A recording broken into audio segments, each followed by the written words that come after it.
Hi, how you doing? This is Jesse, or as the devotees call me, Krishna Shraya Das. This is my second video, so I apologize for the quality, as I can afford to buy better equipment, then the quality will improve.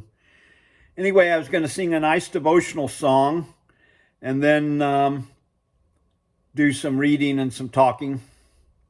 But first, let me offer my obeisances to my Gurudev, my spiritual master, my representative to the Supreme Personality of Godhead.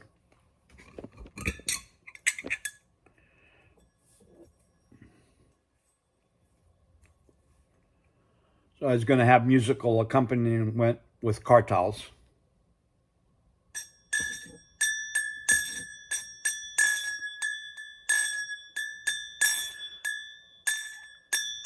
Yasomati Nandana Brajabarana Gara Gokula Ranjana Kana Gopi Parana Dana Madana Manohara Kaliya Dhamona Vidana Amala Harina Maminya Vilasa Ipina Purandara Navina Garabara Vamshi Badana Subasa Rajajana Palana Surakula Nashana Nanda Godana Rakawala Govinda Madhava Navanita Taskara Sundara Nanda Gopala Jamuna Tatra Chara Gopi Vasana Hara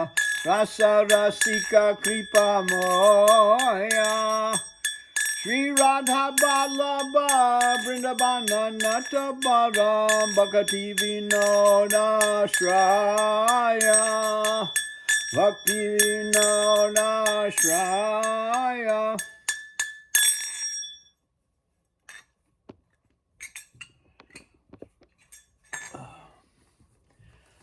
So I was going to talk about the yoga system. Yoga means union or connection to God. And most people, when they think of yoga, they think of the Hatha Yoga system, also called the Ashtanga Yoga, Yoga. Ashta means 8 in the Sanskrit language. Ashta means 8, and Anga means limbs or branches or parts.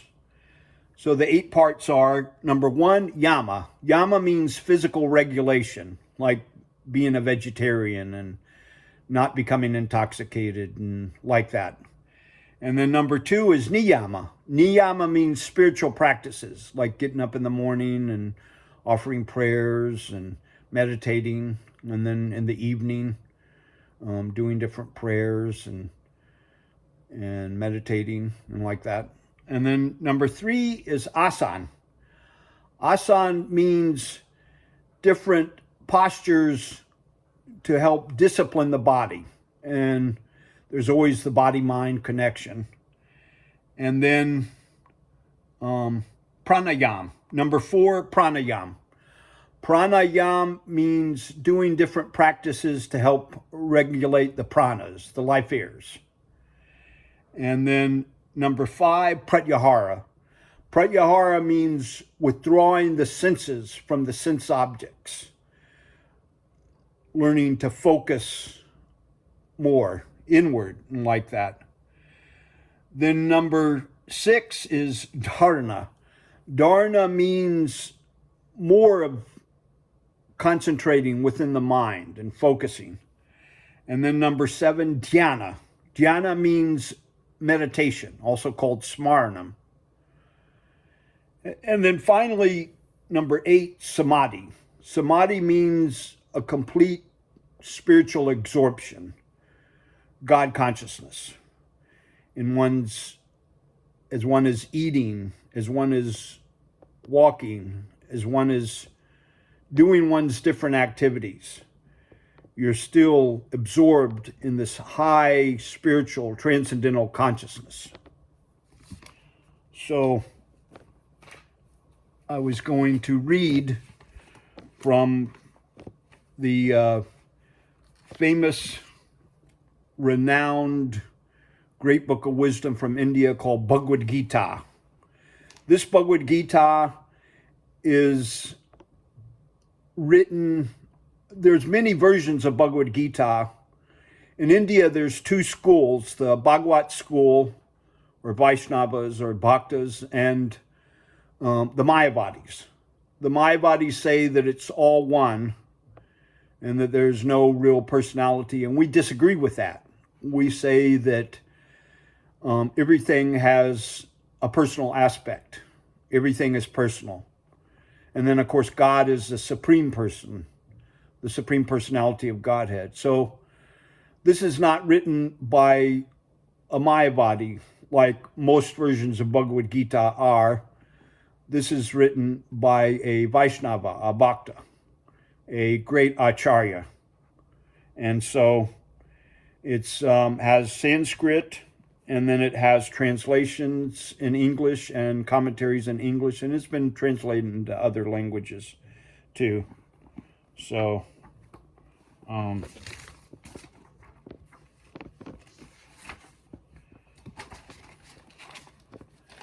so this is from Bhagavad Gita, chapter 6.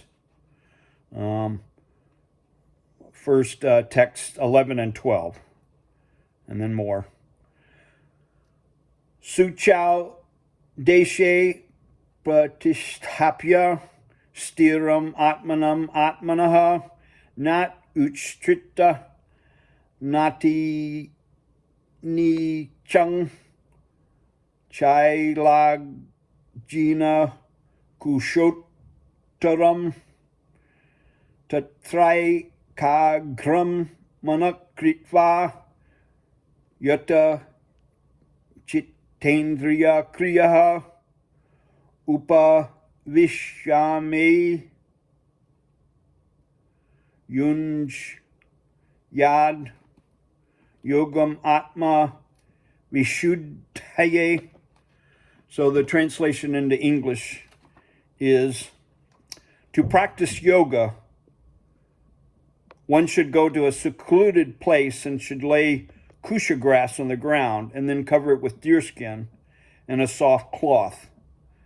The seat should be neither too high nor too low and should be situated in a sacred place. The yogi should then sit on it very firmly and should practice yoga by controlling the mind and the senses, purifying the heart and fixing the mind on one point. Then text 13 and 14 of chapter 6. Samang kaya shiragrivam da rayana chalang stiraha sang prekshya nashikagram swang dishas chana va lokayam prashantatma vigata bhur brahmachari rate stitaha mana sangyanya mach chito yukta asita mat paraha. Translation: one should hold one's body, neck, and head straight, erect in a straight line, and stare steadily at the tip of the nose. Thus, with an unagitated, subdued mind, devoid of fear, completely free from material enjoyment, one should meditate upon me within the heart and make me the ultimate goal, the Supreme Personality of Godhead says. Text 15. Thus, yunjaneva sadatmanam yogi niyatamanasah shantim nirvana paramam matstanang adigachyati. English translation. Thus, practicing control of the body, mind, and activities, the mystic transcendentalist attains to the kingdom of God by cessation of material existence. And then after hearing this yoga system, Arjuna, he says,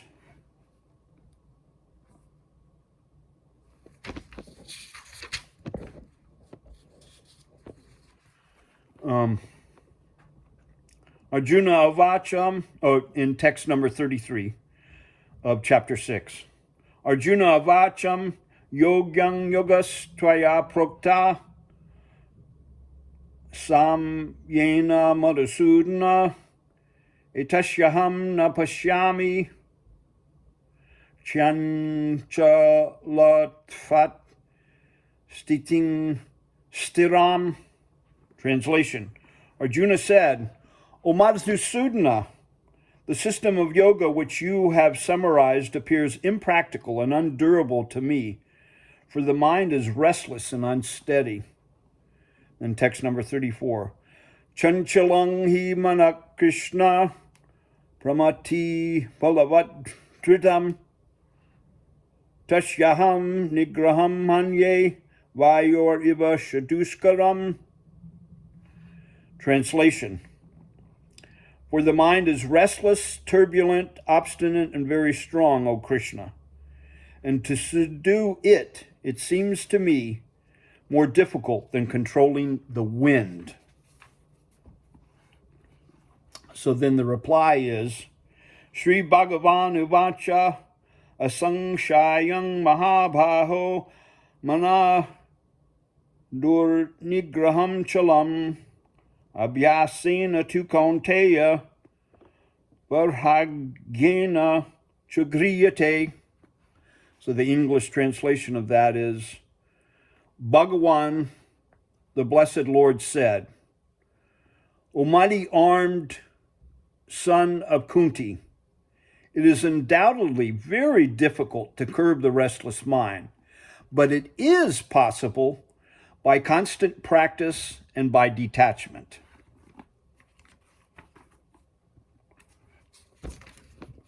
So constant practice means sadhana, one's spiritual practices. We want to always be doing those. And then detachment, by learning to let go of things, one can control the mind, according to Bhagavad Gita, the great spiritual transcendental literature. And then in number 6, and then in chapter 6, text 47, Yoginam api sarvesham madgatenam taratmanam shraddha van bhajate yomam sa me yukta tamo mataha. And then the English translation is, and of all yogis, he who abides in me with great faith, worshiping me in transcendental loving service, is most intimately united with me in yoga and is the highest of all.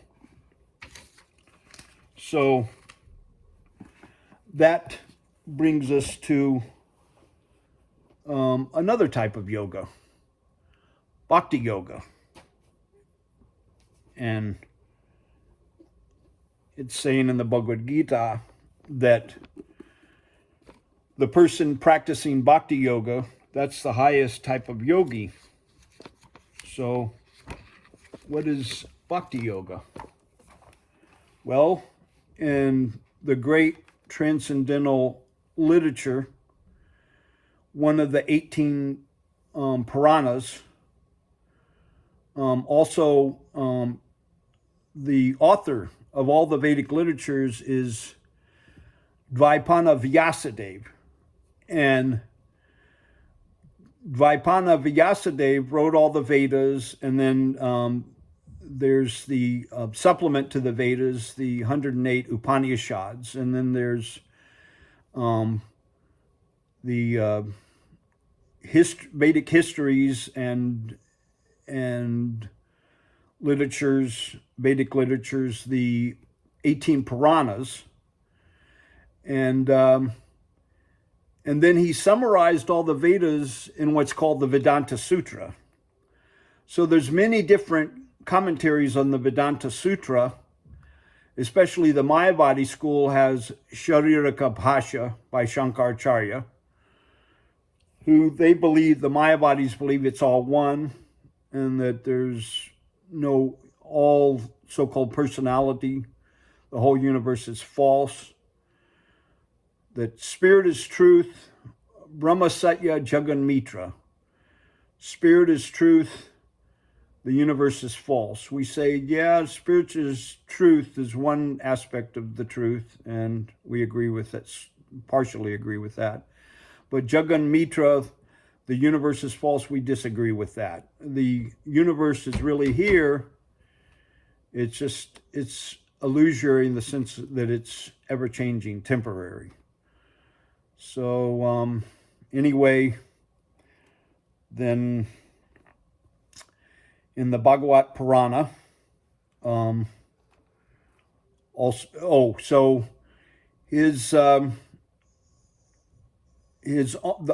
author of the Vedas and the Vedanta Sutra, Dvaipana Vyasadeva, he also wrote a commentary on the Srimad Bhagavatam. His personal commentary was the Srimad Bhagavatam, also, which is one of the 18 Puranas, but it's also Vyasadeva's personal commentary on the Vedanta Sutra. And the first verse, it begins with the first verse of the Vedanta Sutra.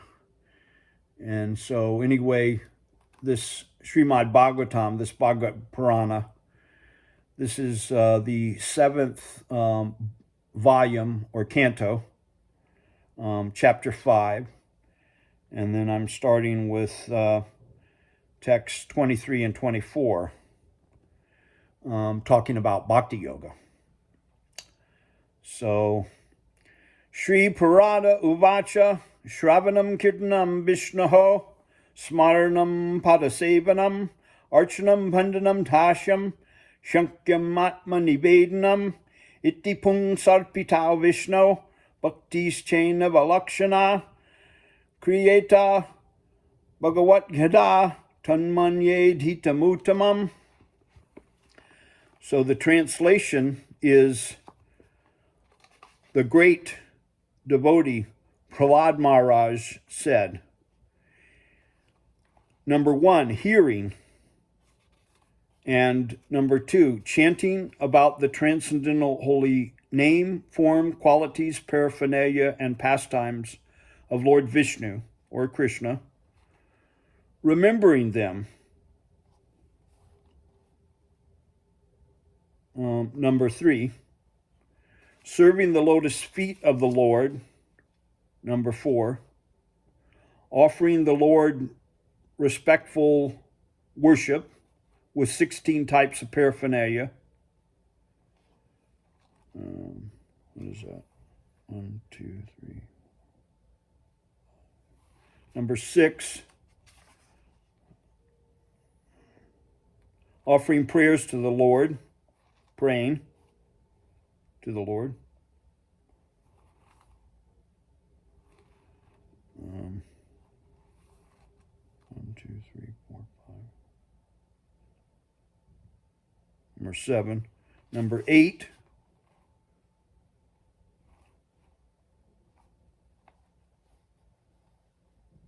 becoming the Lord's servant.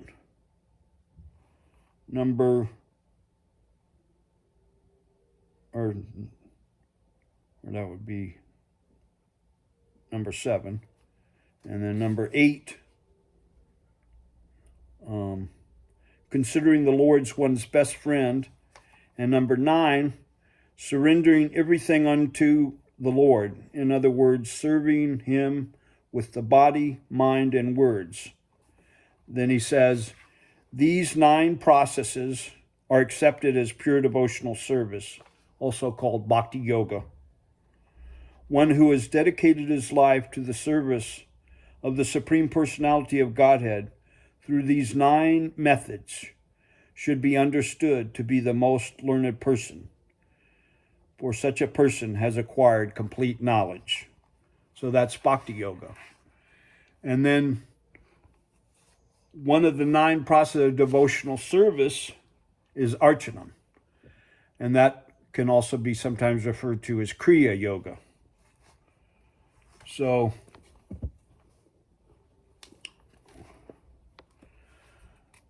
Prahlad Maharaj was a great bhakta, a great devotee of the Lord. His father was a great demon, although there's a little story behind that, which I won't get into now. But anyway, so his father had asked him, said to him, Haranya Kashipur Ruvacha, in text in Srimad Bhagavatam, 7th volume or canto, chapter 5 and text 22. Haranya Kashipur Ruvacha Prarada Nuch Yatang Tata Swaditang Kinchid Uttamam Kale Night Vata Yushman Yad Ashikshad Guror Baban. So he said to him, Hiranyakashipu said, the translation of that verse, Hiranyakashipu said, My dear Prahlad Maharaj, my dear son, O long-lived one, for so much time you have heard many things from your teachers. Of course, he was only 5 years old at the time. Now please repeat to me whatever you think is the best of that knowledge. And then that's when he said, Prahlad Maharaj said, hearing and chanting about the transcendental holy name, form, qualities, paraphernalia, and pastimes of Lord Vishnu or Krishna, remembering them, serving the lotus feet of the Lord, offering the Lord respectful worship with 16 types of paraphernalia, offering prayers to the Lord, and offering the worship, Archanam. That's also sometimes referred to as Kriya Yoga.